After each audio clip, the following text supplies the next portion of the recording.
সাজিদ আমার রুমমেট। আপাতদৃষ্টিতে ও আর ১০টা সাধারণ ছেলের মতোই, কিন্তু ওর চিন্তাভাবনাগুলো একদম আলাদা। ও ঢাকা বিশ্ববিদ্যালয়ে পড়ে। একসময় ও খুব নামাজ কালাম পড়ত, কিন্তু হঠাৎ করেই ও ঘোর নাস্তিক হয়ে গেল। আজ আমাদের মধ্যে স্রষ্টার অস্তিত্ব নিয়ে এক তুমুল বিতর্ক হল। চলুন শোনা যাক সাজিদ আর আমার সেই কথোপকথন। তুই কি আসলেই বিশ্বাস করিস না যে এই মহাবিশ্বের একজন স্রষ্টা আছেন? বিশ্বাস অবিশ্বাসের প্রশ্ন তো পরে, আরিফ। আগে প্রমাণ দেখা। এই যে তুই স্রষ্টার কথা বলিস, তাকে কি কখনো দেখেছিস?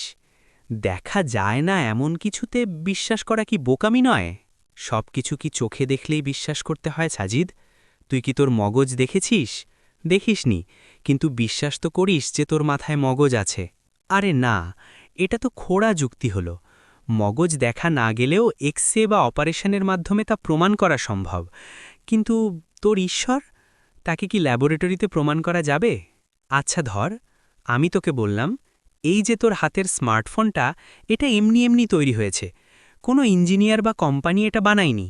বিগ ব্যাংয়ের মতো কোনো বিস্ফোরণে পার্টসগুলো নিজে নিজে জোড়া লেগে ফোন হয়ে গেছে।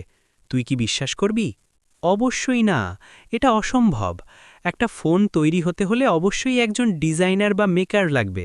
ঠিক তাই সাজিদ, একটা সাধারণ মোবাইল ফোন যদি নিজে নিজে তৈরি হতে না পারে, তবে এই বিশাল মহাবিশ্ব, এই নিখুঁত গ্যালাক্সি আর আমাদের এই জটিল মানবদেহ, এগুলো একজন স্রষ্টা ছাড়া কিভাবে সম্ভব?